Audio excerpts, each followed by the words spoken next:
সবাইকে স্বাগত। আশা করি আপনারা সকলে ভালো আছেন। আপনাদের পরীক্ষাটি এমসিকিউ হবে। আপনারা অনেকেই জানেন, আবার অনেকেই জানেন না। আমি বলে রাখি আপনাদের পরীক্ষাটি এমসিকিউ হবে। আজকে একটি এমসিকিউ পরীক্ষার মডেল টেস্ট নিয়ে এসেছি। ইনশাআল্লাহ এই মডেল টেস্ট থেকে 25 থেকে 30 নাম্বার আপনি অনায়াসে কমন পাবেন। শুধু কষ্ট করে একটু সময় নিয়ে সম্পূর্ণ ভিডিওটা দেখেন, আপনি পরীক্ষায় পাস করতে পারবেন। আমি দেখিয়ে দিব কোন কোন বিষয়, কোন কোন টপিক থেকে প্রশ্ন আসবে। সম্পূর্ণ ভিডিওটা দেখেন। আপনারা অনেকেই পরীক্ষা উত্তীর্ণ হতে পারেন না, কারণ একটি পরীক্ষার প্রশ্ন প্যাটার্ন বোঝেন না, কোন কোন টপিক থেকে প্রশ্ন আসবে সেটা বোঝেন না, কোন কোন বিষয় থেকে প্রশ্ন আসবে, কোন কোন বিষয় টপিক থেকে প্রশ্ন পড়তে হবে সেটা বোঝেন না বলেই কিন্তু পরীক্ষা উত্তীর্ণ হতে পারেন না। আপনাদের পরীক্ষাটি এমসিকিউ হবে। যেমন এখানে রয়েছে সুশিক্ষিত লোকই মাত্র স্বশিক্ষিত উক্তিটি কার। মনে করেন সঠিক উত্তর হচ্ছে প্রমোদ চৌধুরী। এখানে 4টা অপশন থেকে সঠিক উত্তর হচ্ছে ডি। তাহলে ডি নাম্বারটা আপনারা ভরাট করতে হবে। আমার কথা বুঝতে পারছেন? যারা প্রত্যেকটি প্রশ্নের, অর্থাৎ যদি এখানে 60 নম্বরের পরীক্ষা হয়, যদি আপনারা 40 পান, কমপক্ষে 45 পান, তাহলে পরীক্ষা উত্তীর্ণ হবেন। আবার যদি 80 মার্কের পরীক্ষা হয়, যদি আপনি 60 মার্ক পান অথবা 65 মার্ক পান, তাহলে আপনি পরীক্ষা উত্তীর্ণ হবেন। ঠিক আছে? তাই বলে রাখি, আপনাদের সর্বপ্রথম প্রয়োজন একটি ভালো সাজেশন। আমরা আপনাদের জন্য একদম শর্ট করে চূড়ান্ত সাজেশন তৈরি করেছি। পরীক্ষার প্রশ্ন প্যাটার্ন যেমন থাকবে সেম প্যাটার্নে আমরা একটি চূড়ান্ত সাজেশন তৈরি করেছি। সাজেশনটি নিতে স্ক্রিনে দেওয়া হোয়াটসঅ্যাপ নাম্বার রয়েছে, ইমো নাম্বার রয়েছে। দুটোর মধ্যে যে কোনো একটি মেসেজ করে সাজেশনটি সংগ্রহ করুন। সাজেশনের মূল্য 100 টাকা। আমি বলি অবশ্যই প্রত্যেকে আমাদের সাজেশনটি সংগ্রহ করবেন, আপনি পরীক্ষায় পাস করবেন।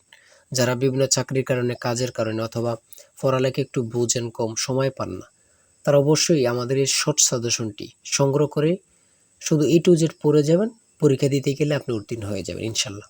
তাই বলে রাখি, প্রত্যেকে 100 টাকার বিনিময় হলো। স্ক্রিনে দেওয়া হোয়াটসঅ্যাপ নম্বর রয়েছে, ইমো নাম্বার রয়েছে। দুটোর মধ্যে যে কোনো একটি মেসেজ করে সাজেশনটি সংগ্রহ করুন। আমি মূল প্রশ্ন প্যাটার্নে চলে যাচ্ছি। এখানে সর্বপ্রথম রয়েছে সুশিক্ষিত লোকই মাত্র স্বশিক্ষিত উক্তিটি কার। সঠিক উত্তর হচ্ছে প্রমোদ চৌধুরী। আমরা জানি প্রত্যেকটি পরীক্ষায় বাংলা, ইংরেজি, গণিত, সাধারণ জ্ঞান থেকে কিন্তু পরীক্ষায় প্রশ্ন আসে। ঠিক আছে? এমনভাবে কিন্তু আমরা যে প্রশ্ন উত্তরগুলো নিয়েছি খুবই গুরুত্বপূর্ণ। হ্যাঁ? যেমন 3 নম্বরে রয়েছে উপযুক্ত শব্দটির অর্থ কী? সঠিক উত্তর হচ্ছে উপরের উল্লিখিত। এখানে বিপরীত শব্দ, সমার্থক শব্দ, ট্রান্সলেট থেকে অবশ্যই প্রশ্ন থাকবে। ঠিক আছে? কোন ভাষার শব্দ, ভাষা থেকে একটি প্রশ্ন থাকবে। হ্যাঁ?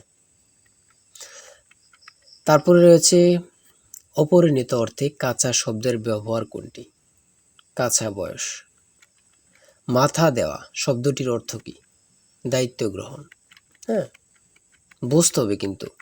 আমাদের সাজেশনের প্রত্যেকটি প্রশ্নের ব্যাখ্যা ও সমাধান সহ পেয়ে যাবেন। ঠিক আছে? কবিতা শব্দের বহুবচন কোনটি? সঠিক উত্তর হচ্ছে কবিতাগুচ্ছ। সন্ধি বিচ্ছেদ থেকে অবশ্যই একটি প্রশ্ন থাকবেই। ঠিক আছে?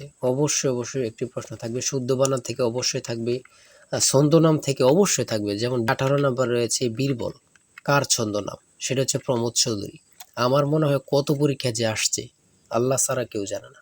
ঠিক আছে? অনেক পরীক্ষা আসে এই প্রশ্নগুলো। সমার্থক শব্দ থেকে অবশ্যই থাকবে। ট্রান্সলেট থেকে অবশ্যই থাকবে। হ্যাঁ? প্রিপোজিশন, আর্টিকেল, ভয়েস থেকে থাকে। বিভিন্ন নাউন থেকে অবশ্যই প্রশ্ন থাকবে। ঠিক আছে? আমি বলে রাখি। যারা পরীক্ষা দিবেন প্রত্যেকে আমাদের সাজেশনটি সংগ্রহ করবেন। সিনোনিম অথবা অ্যান্টোনিম থেকে অবশ্যই প্রশ্ন থাকবে। হ্যাঁ? সিনোনিম অথবা অ্যান্টোনিম থেকে প্রশ্ন থাকবে 100% শিওর। এটা ধরে নিতে পারেন। প্রিপোজিশন থেকে অবশ্যই প্রশ্ন থাকবে।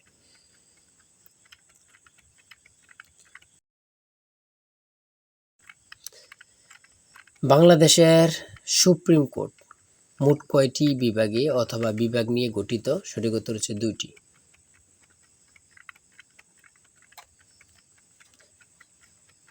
ম্যানগ্রোভ বন কি? সেটা হচ্ছে উপকূলীয় বন। খুবই গুরুত্বপূর্ণ। বাংলাদেশকে স্বীকৃতি দানকারী প্রথম আরব দেশ কোনটি? খুবই গুরুত্বপূর্ণ। ইরাক। আয়তনে বাংলাদেশের বড় জেলা কোনটি? খুবই গুরুত্বপূর্ণ। রাঙ্গামাটি।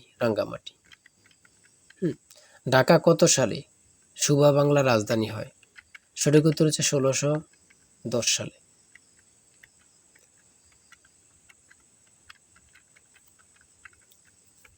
স্বাধীন বাংলাদেশে এ পর্যন্ত কতটি আদমশুমারি অনুষ্ঠিত হয়েছে? বিভিন্ন সদর দপ্তর থেকে একটি প্রশ্ন অবশ্যই থাকবে। বাংলাদেশের সর্বোচ্চ জাতীয় বেসামরিক পদক কোনটি?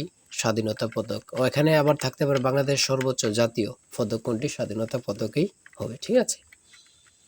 একটা প্রশ্ন দেখা যাচ্ছে একই প্রশ্ন, কিন্তু এটারে একটু ঘুরিয়ে ফিরিয়ে দেওয়ার কারণে আমরা অনেকেই বুঝতে পারি না।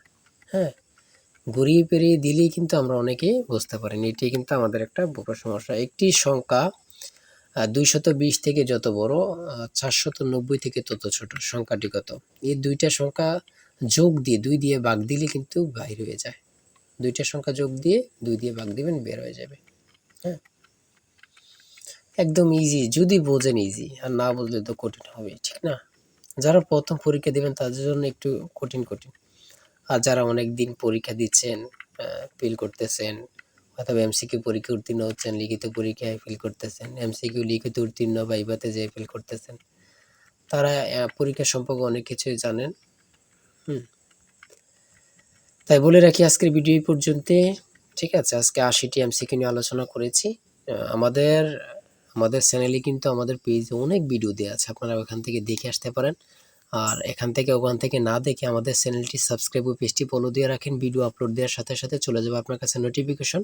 আপনি অনেক তথ্য পেয়ে যাবেন। আর আমাদের সাজেশনটি সংগ্রহ করে রাখেন। ইনশাআল্লাহ আপনি পরীক্ষা উত্তীর্ণ হয়ে যাবেন। আমাদের সাজেশনটি নিতে এই স্ক্রিনে দেওয়া হোয়াটসঅ্যাপ নম্বর রয়েছে। এটা হোয়াটসঅ্যাপ অথবা ইমো নাম্বার, যেকোনো একটি মেসেজ করেন, আমাদের সাজেশনটি সংগ্রহ করতে পারবেন।